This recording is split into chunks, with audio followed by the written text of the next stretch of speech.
What's going on, guys? Victor here, and welcome back to another Catch, Clean, and Cook, the biggest amberjack catch, clean, and cook on YouTube. I am very excited because we caught this giant mammoth of a fish. I mean, this thing is a 100-pound fish, 92 pounds on the scale.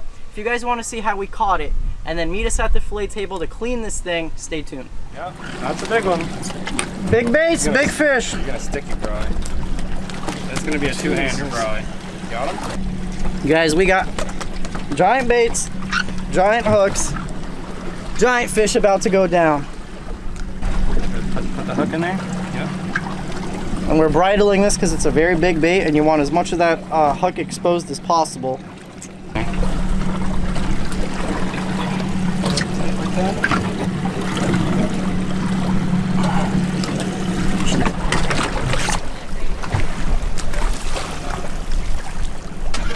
We can always get It's going down. I'm excited. Are you excited? I'm excited. Oh, Oh. The fish are solid. He shouldn't make it. Oh! You guys see that rod tip? That blue runner is getting chased for sure.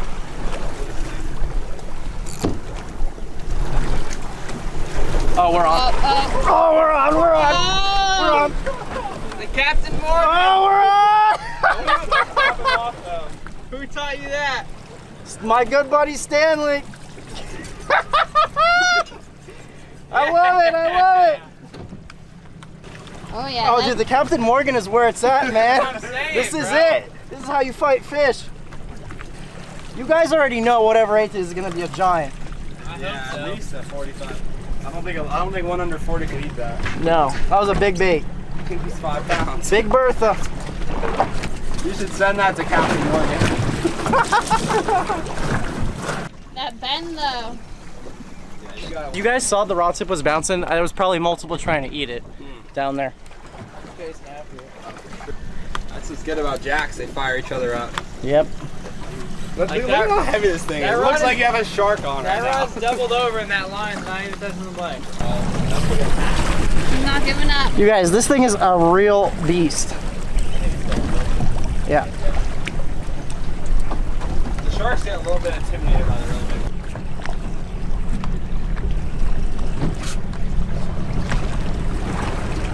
No idea. What does that thing put out? Yesterday was preparing for today, because today they're gonna be like 10 times bigger. Oh, I see color. I see color. Fight like a shark, you know they're big. All I'm saying is, Here he comes. oh, he's a meat missile. Oh, that's a fatty. Look at that tank, man. giant. Oh Look my at that tank. That's Oh my giant. god, it's like a 60-pound. No, keep going, keep going.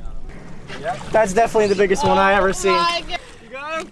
Jeez. Look at that thing. Oh my god, it's a dinosaur. It's like almost Here, grab his tail.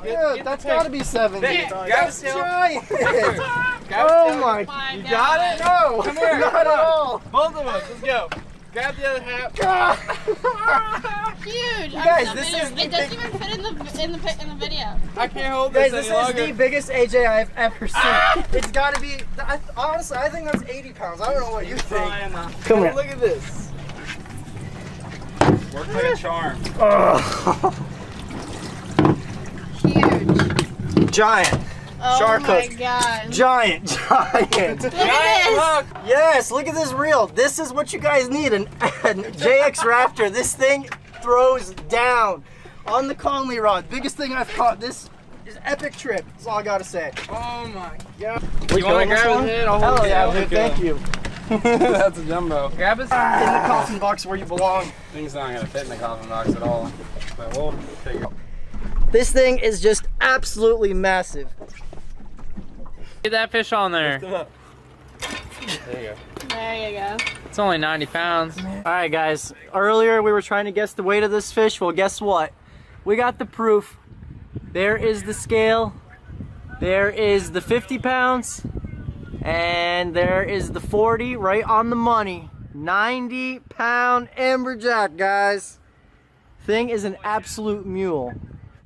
Welcome back to the fillet table, guys. Now, this thing was so big, we didn't even have a cooler big enough to fit it on our way home from the Keys, that I had to cut the tail off of this amberjack. This is like a 25-pound section alone. All right, guys, let's get to cutting this guy up. And honestly, I mean, it's so big, it's like, where do you begin?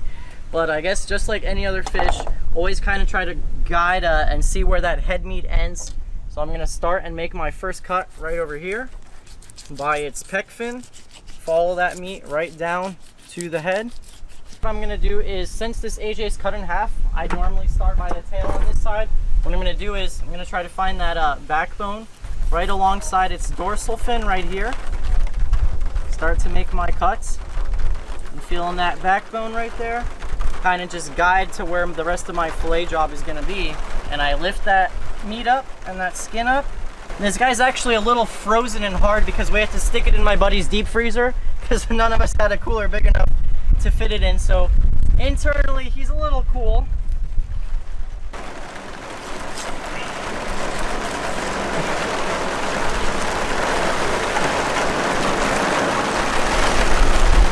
Guys, this thing is a workout.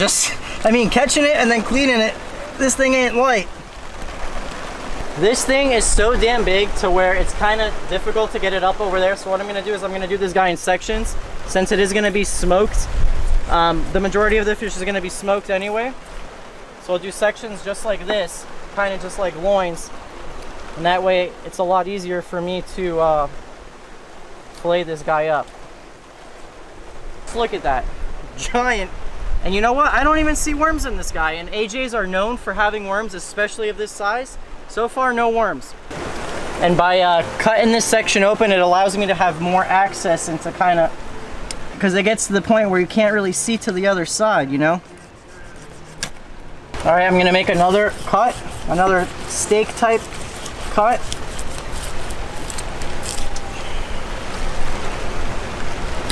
There we go.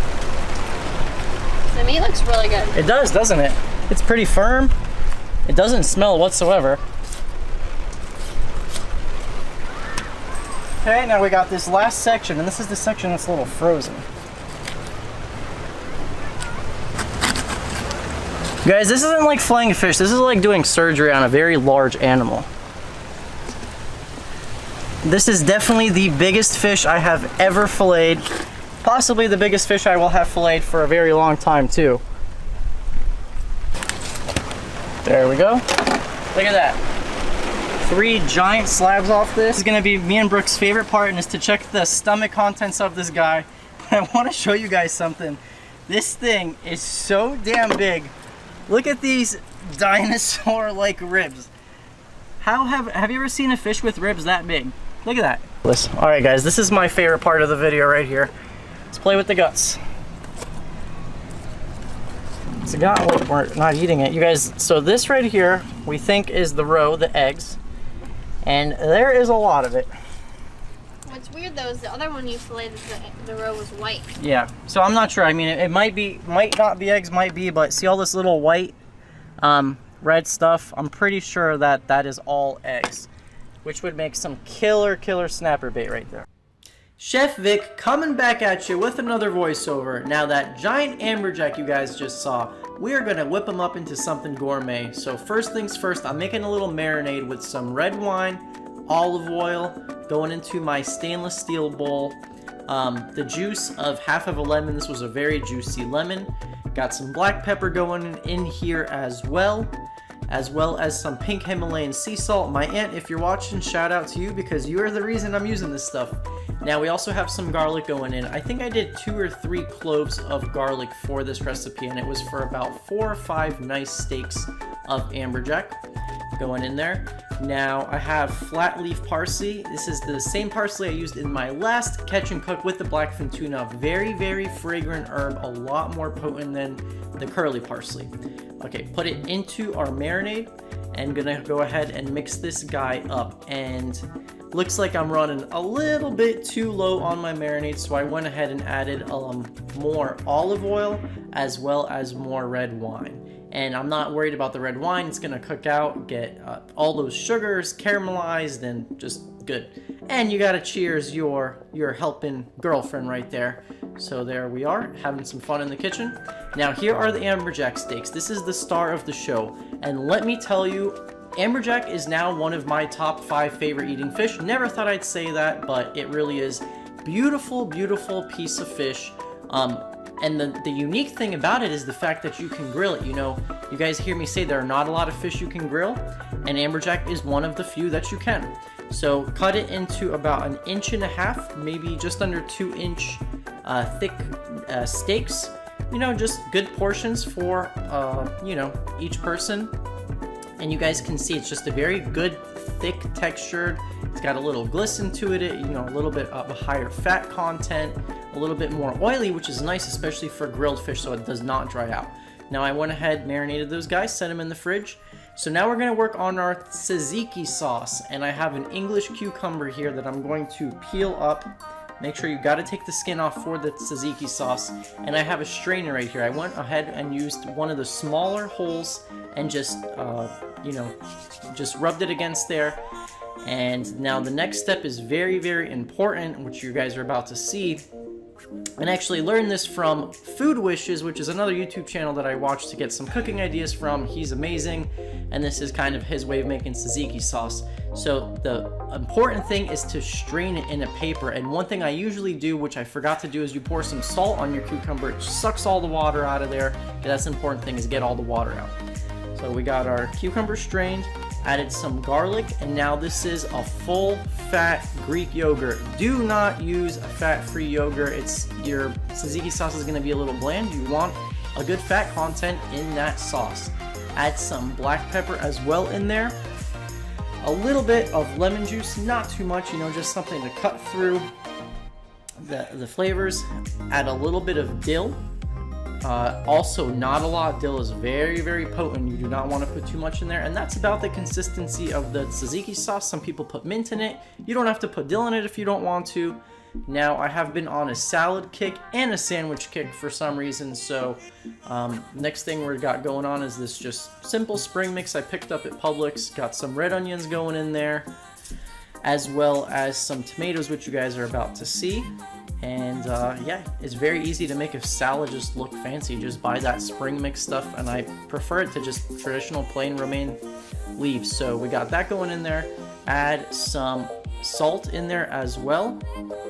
Flavor up our salad, black pepper, olive oil, and then at the very end here, I'm gonna add some oregano. Now, here is the star of the show, like I said. You got these beautiful amberjack steaks going on the grill. Making sure my grill is hot enough so they get a nice char on the outside. They cook, you know, thoroughly and fast. You know, you don't want to leave your fish on the grill too long because it will dry. You want it to char on the outside, and you want to seal in all those flavors. And let me tell you, I mean, my mouth is just watering doing the voiceover all over again because this was just so good on the grill. Grilled fish has become one of my new favorite ways to make fish, and I went ahead and added the marinade after I flipped those beautiful amberjack steaks. And here's the finished product. You know, you got fish that has a nice char on the outside, it's full of flavor. And for our sandwich, I went ahead ciabatta bread, put it on the grill. Now we lather our tzatziki sauce on our ciabatta, top it off with some arugula. Arugula is the same thing I used in my last Catch and Cook, but it really just steps up the flavor of your sandwich. It's definitely got a strong taste, but very good taste. Dish up with a little bit of side of our spring mix salad, and this is a raspberry vinaigrette that I made in my previous Catch and Cook as well. And I'm gonna top it off with some feta cheese, and voila, you got a beautiful, fabulous gourmet meal from a fish that a lot of people, frankly, would run scared half to death in the other direction when you mention the term amberjack on a plate. But guess what? We're not afraid to cook things up on this channel. Hope you guys enjoyed. This YouTube channel and Catch and Cooks have really opened up my eyes and my world to the world of fish. I've really thrown myself into the kitchen, try to become, you know, try to really improve my skills as a fisherman, of filleting, just looking at how to cut fish and just really developing flavors and everything. And I have to tell you, there are no such thing as trash fish, there are only trash cooks. And it really is true. Brooke and I have tried amberjack, glassnose, bluefish, Jack Crevalle, kingfish, bonita. Literally, so many fish that people are like, you know, they hold their nose up like this to it. It's like, people really need to open up their eyes. Amberjack, this is the first time I have had greater amberjack, and let me tell you, top notch. And I'm not talking a 20 pound, 10 pound, 15 pound young amberjack. I'm talking about 92 pounds of grown meat. Fish, just like with beef or anything, usually the older fish gets, the more tough it is, the more gamier it gets. It was honestly amazing. The texture it had a good thick texture to it, which made it perfect for cooking on the grill. Because there's a lot of fish you can't cook on the grill. There has to be a specific kind of textured fish to actually have it sit on the grill and not have it fall apart. Like a snapper. And not have it dry either. You throw a snapper fillet on there, it's gonna fall apart. I've known Victor for 6 years, and he's always liked cooking. It's not like he's just jumped on the cooking bandwagon, jumped on the catch and cook bandwagon, I should say. He's really stepped it up a notch, and these catch and cooks are really, really good. So you guys, if you're looking for recipes, I mean, some of his ones he does are a little technical, but most of them, they're pretty easy, and you guys should definitely give them a try because it's going to up the whole experience. Just come full circle. It brings it all together. You're gonna want to go out there. You're gonna want to catch fish. We get a lot of flag because we do kill a lot of fish. I like to kill fish. I enjoy eating fish. I enjoy going out in the outdoors. Yeah. But we put it to good use. You see, we cook all of it. You know, we're feeding our families. We're Our inviting friends. our friends over. You Yeah. know, it's not like they're going to waste. We're eating them. Yeah, exactly. So I want to thank you guys for watching this video, and I really hope I get a lot of the younger viewers. I know I got a lot of kids, a lot of younger people watching my videos. I challenge you guys, you know, the next time you're at the pier or the beach or wherever it may be, take that kingfish home. Take that fish that you normally wouldn't eat, get out of your comfort zone, and just throw yourself in the kitchen. Cooking is just, it's just a wonderful hobby. It's a great skill to know in life, and I have really, really enjoyed it. I hope you guys enjoy it. Thank you for the kind words, babe. And thank you for helping. She helped me a lot today filming wise, and I'll be seeing all you guys, my land sharks, in that next video. Bye. Do you feel the vibes?